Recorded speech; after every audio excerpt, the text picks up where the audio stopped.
So the boss treasure from Hell, Hel, the last boss, was the Book of the Dead, which increases my resistance to life drain attacks. That's fun, blah. So after that I had no leads. So with this batch of footage, I find myself trying to estimate how much of the progress I came along honestly. And if we define honestly to mean doing it entirely myself without any help from anybody, then almost none of it.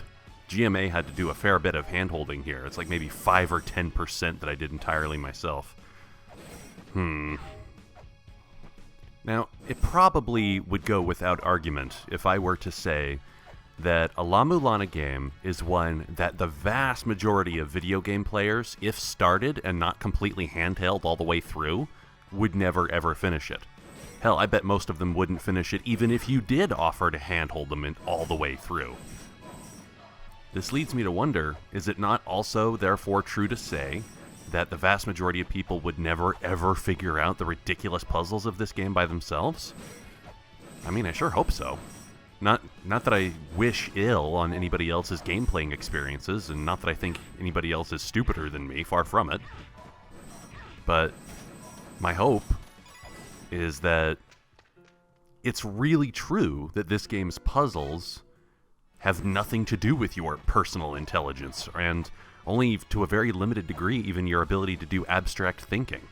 This is beyond abstract. This is just complete gibberish.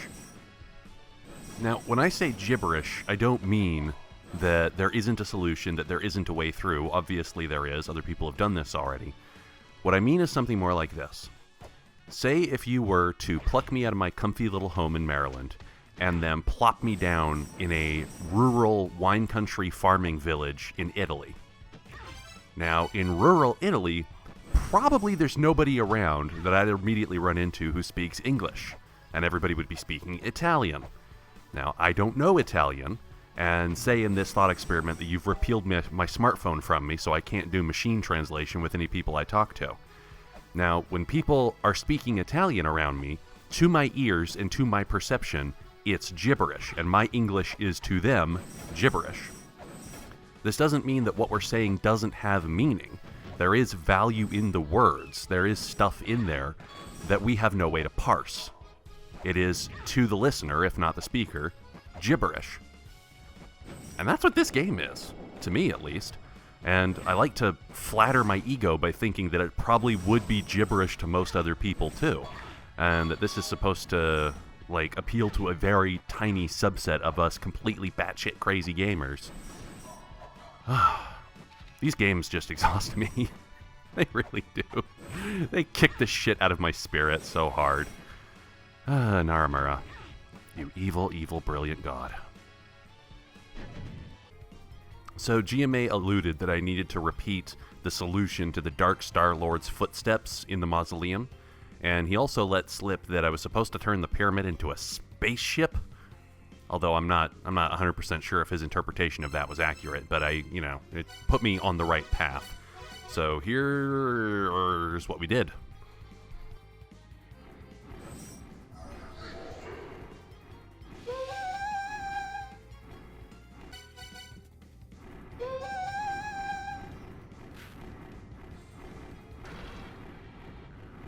Even when you do make progress, you gotta get smacked back down so you know your place.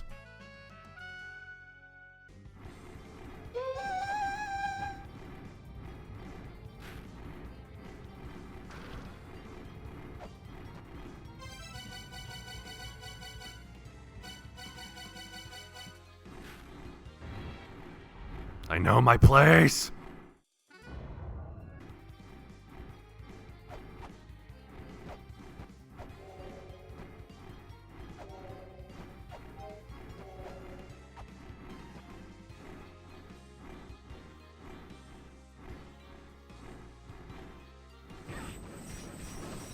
This right here was a guess. I don't know why I thought the clay doll suit might do something here, but it did. And this actually does turn the tip of the pyramid into a spaceship? Nibiru? What the hell?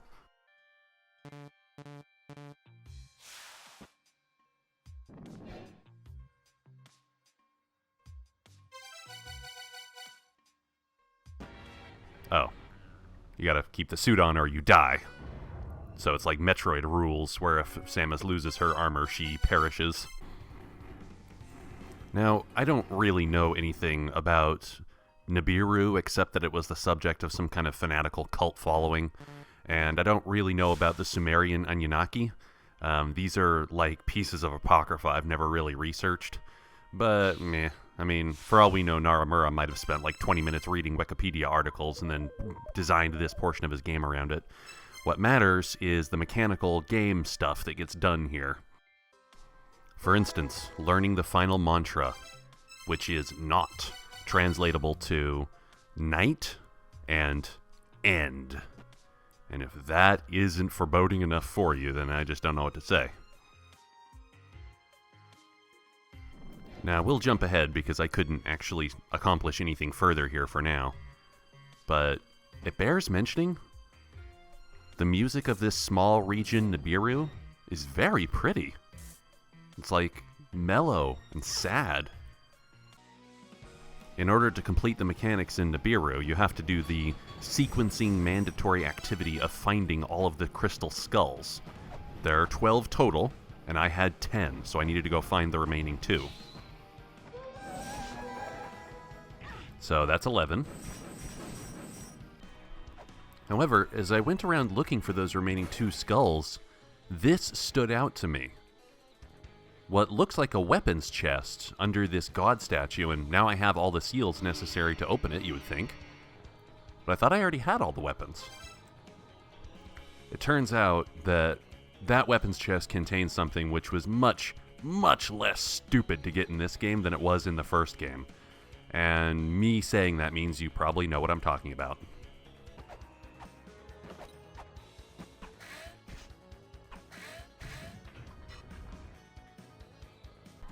It took maybe 10 tries to exercise the necessary agility to get in there, but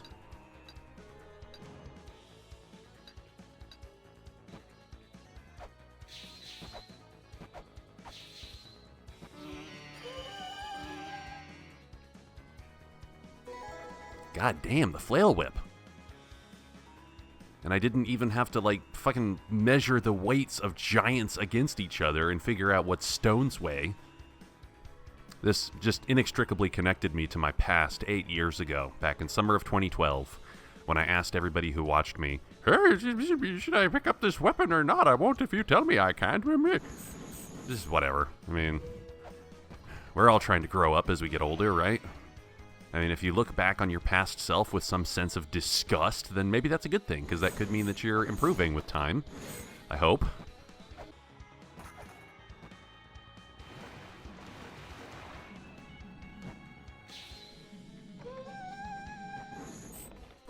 Got it. All 12 skulls. This room in Nibiru having a giant skull in it, I thought that meant that you were supposed to use the skulls here, but that's not so. Let's watch me go around and put all the skulls in their intended positions upon the statues of the Anunnaki.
Get the hell out of my way, you stupid angel crystal.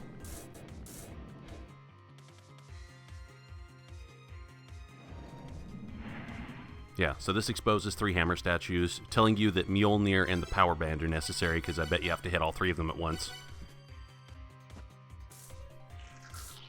Conveniently, the zap turrets that have been rotating around and shooting sparks at me charge Mjolnir.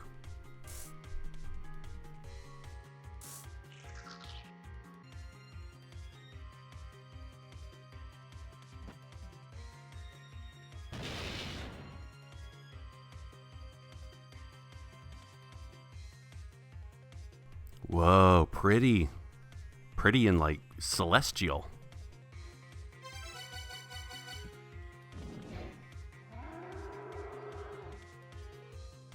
And then this spread of malice is all that really happens?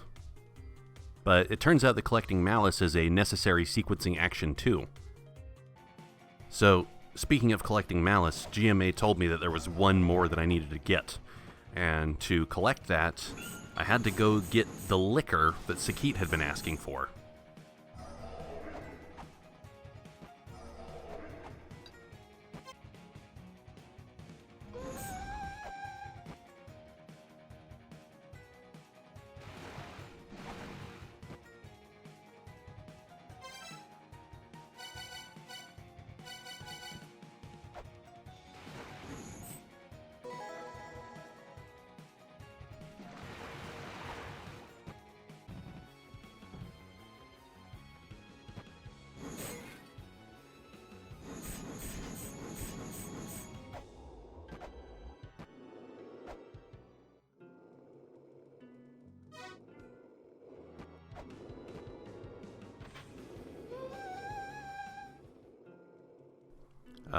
Yeah, sure, I'll join you. I mean, assuming this wine won't, like, instantly cause my insides to burn with holy light or anything. And so Lumisa and Sakit drank long into the night, forging an everlasting bond that would endure for the next, 35 seconds until Sakit finally gave up the ghost. What are you doing, Lumisa? You're just splashing it in his face. Are you Ted Stryker? Is that how you think drinking works? Whatever, sleep it off, you drunk. And now Sakit is really, truly dead, even though he was dead already.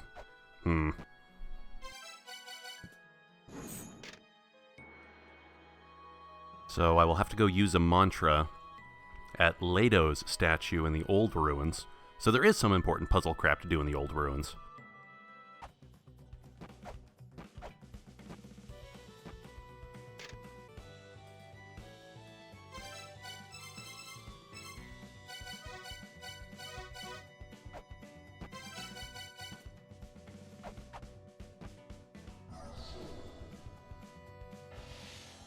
More malice.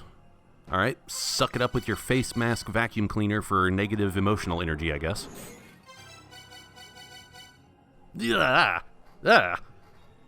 Okay. So, when this happened, and I see an item in my inventory has lost its descriptive information and just says, die! And the face of the mask is all like, I'm going to murder you in your sleep! I greatly regretted that I could not have, complete bodily control over my player character in this game, because if I were holding the Beheret and I saw this happen, I would, immediately drop it and run screaming off into the night in pure, pants-soaking terror. Ugh. The implication here is, aside from the mask changing, think about your tablet, the Super Mobile X3 whatever that Lumisa's been carrying around as her pause menu. That is the thing that is supposed to have the descriptive information for all of my inventory. It is a modern piece of technology that these creatures and giants and gods of the ancient world would not have known how to interface with, and somehow, updating the Beheret with all of this malice has caused my tablet's software to change the description of the mask. That's how fucking pissed off these races are from the grave. They're so mad that they force future technology to their whims. That just horrifies me to my guts. I recalled that the Beheret and the Corridor of Blood were connected to each other somehow. So after seeing the Beheret update in this way, I decided to go look at my first entrance to the corridor of blood and So right here I stopped and I went crying to GMA. What the hell is happening? I feel like Satan's about to crawl up from the earth and the hells below and grab my scrotum and pull me down into infinite torment.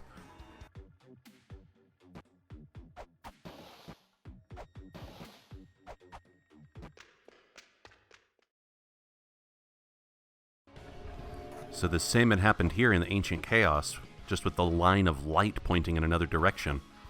And then I realized, okay, so I have to go to each entrance, and I have to use the Beherit to make it point in the correct direction, so it'll cast these lines of evil red light all over the ruins, I guess?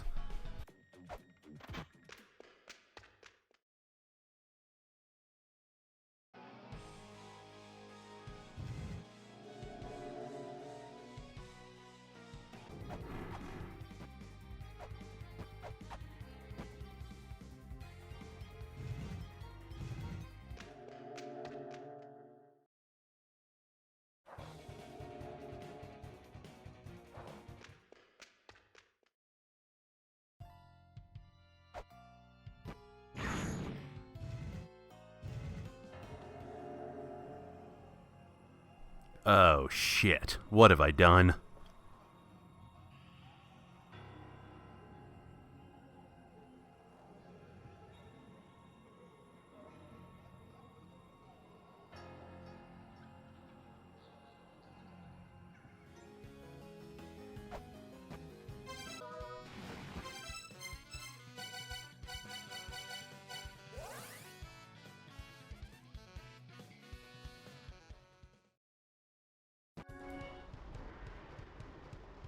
Now there was this evil red fog in the background of some of the fields of the ruins. Although at this stage I didn't understand what that meant yet.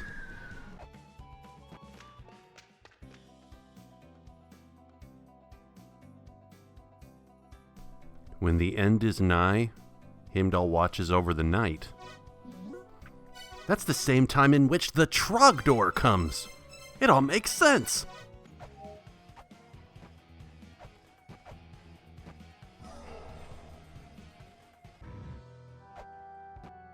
Finally, after some 60 hours of gameplay, I got to activate Heimdall. I'm sure I'm brutally mispronouncing that, but whatever. Now this mid-boss, if mid-boss he can be called, didn't even have time to take names. He kicked my ass too quickly. The ass-kicking happened so rapidly that there was no time to take names.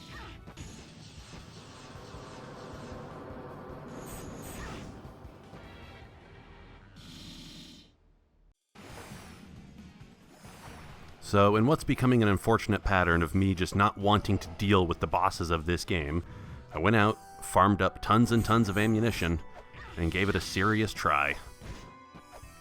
Maybe when I do a replay of this game privately later, I'll just upload a compilation of me beating the bosses honestly or something, I guess.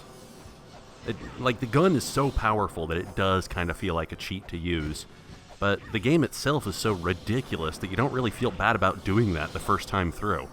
I can try to get more honest and legitimate later on.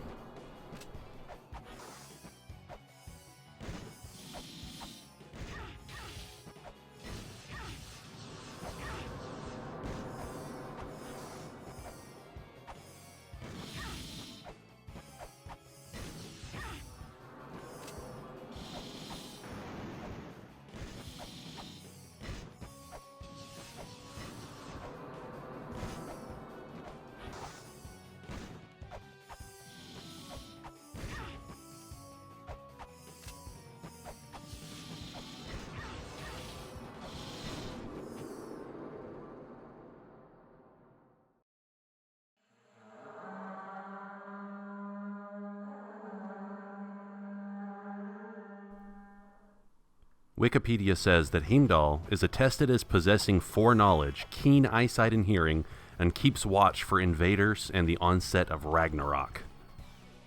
And about this time in the game is when it really clicked for me. Oh, good God! This is what Naramura's trying to say. All the activities that I've done so far have activated Ragnarok, the Norse apocalypse. I mean, I know Lameza was also trying to stop the end of the world, but it looks like Lumisa accidentally started it. Now, I remember the cultist Indra and his Lokapala followers. Those guys apparently live right at the epicenter of the Ragnarok that I just kicked off. So I thought I'd go say hi to them and see if anything new was going on.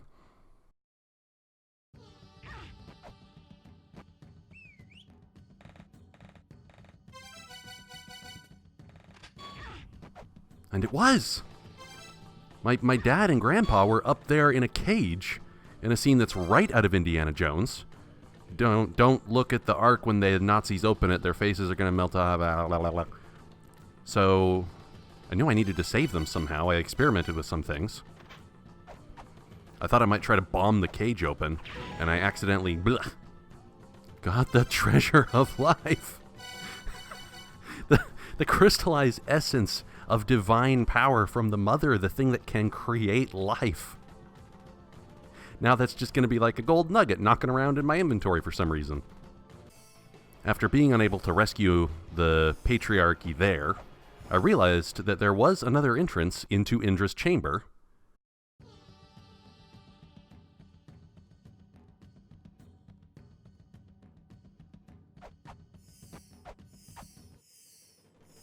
Damn!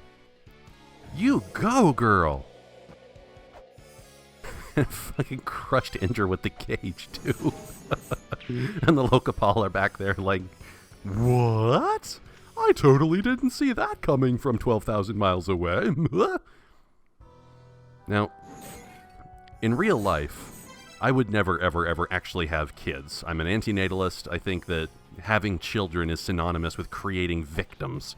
So I would never do that. But for this split second, when I saw Lumisa just ninja in and save her dad and grandpa from the evil cultists, I felt a little bit jealous of Lameza. Just a little jealous. Like, because I knew if I were to have a daughter, she wouldn't be a badass super psychopath ninja Jedi like Lumisa is. Damn. Any dude could count themselves lucky if they had a daughter as awesome as she is.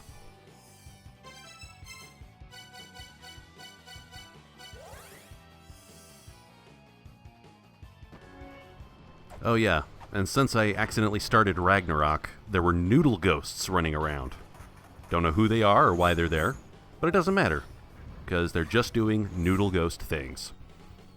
Now, since the epicenter of the Ragnarok happened on this boat, it became pretty clear that I needed to get on the boat, which is something that had hence eluded me. What wasn't clear was how to get on the boat. There was a couple of false starts with the advice that GMA gave me, but he did correct himself and get it right.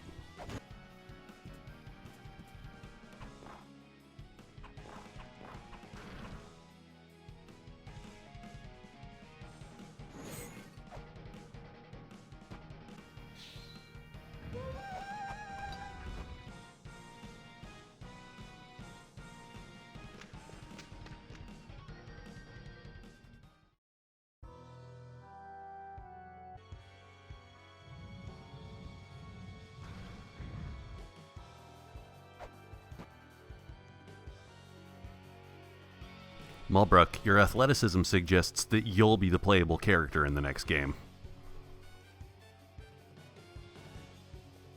Oh yeah, the final approach, right?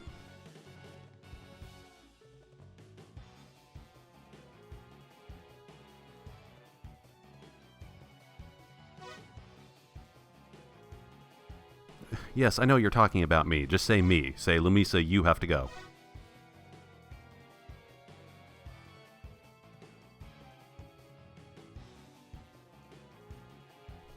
You'll be waiting for me? Does that mean you'll be Lumisa's hot, legal girlfriend? Well, actually, wait, you're like thousands of years old, aren't you? So if anybody's robbing the cradle, it's you. That's pretty cool. GMA told me that opening this final door required the use of 2 mantras, and for the first time ever, it wasn't really hard to guess which 2 mantras it was.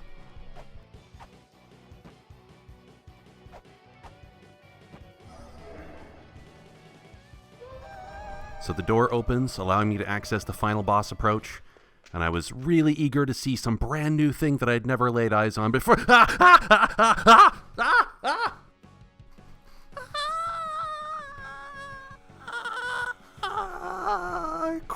pants shitting, whimpering noises. Oh my god. Okay. So while I try to pick up my jaw off the floor, I ask myself, what does this imply? Did La Mesa accidentally set foot into a non-active part of La-Mulana back in the first game? Or did La-Mulana just kind of appropriate Hell Temple and make it its own for its own purposes? Either way, I have to wear adult diapers now. So thank you, Naramura. Now, organ-ejecting horror aside at seeing Hell Temple again, in fairness, this is not the real Hell Temple. Like, the level has all the same architecture, but, like, everything's broken down so that you can get through things, mostly as a linear gauntlet. There are some mid-bosses from earlier in the game that appear in this gauntlet. But there's really no point to fight those mid-bosses, it just kind of wastes your time and resources. GMA tells me there's a shortcut to get through this place more quickly after your first approach. I haven't found that yet, but let me just show you the one time that I got through to the end, what I think is the end. And fair warning, I'm not done with this game yet. I didn't actually beat any final bosses or anything. I'm not actually ready to beat the final boss. If you've looked at my inventory screen before, you might have noticed that there's some items that I'm missing, and I really should go back and collect those items and give myself every advantage that I can muster for dealing with the final battle. But I'll show you just what I saw for the first time.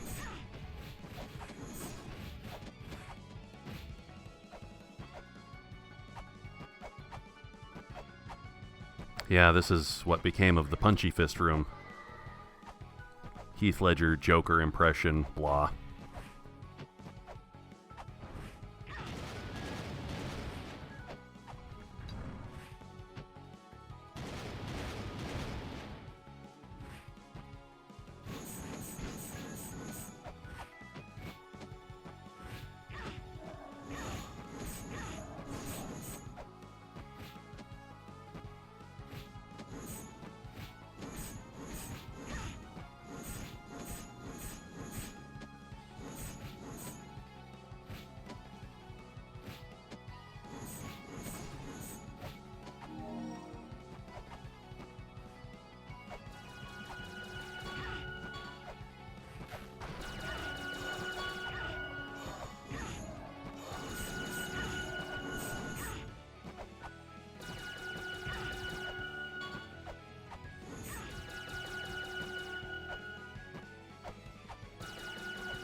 I already knew what to do here because of a tablet in the underworld that told you, use all your mantras at once, overflowing power, something something.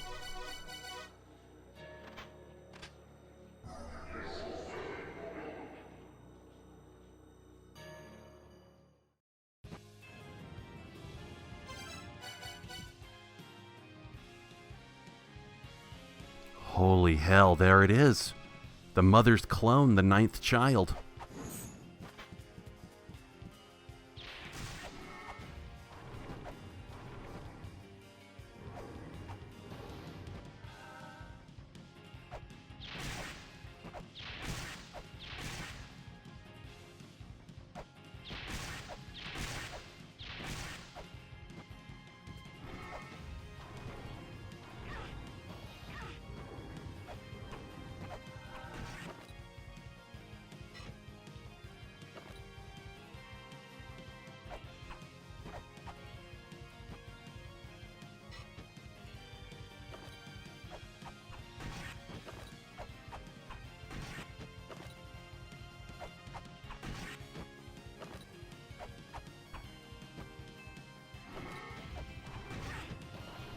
First attempt. Had no idea what I was doing here.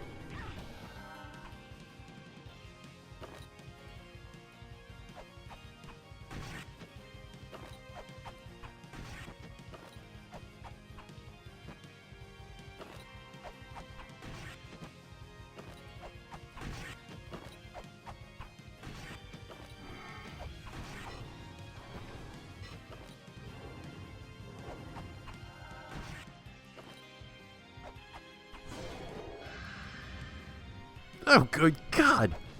These massive tentacles come up from the floor and start trying to beat the crap out of you.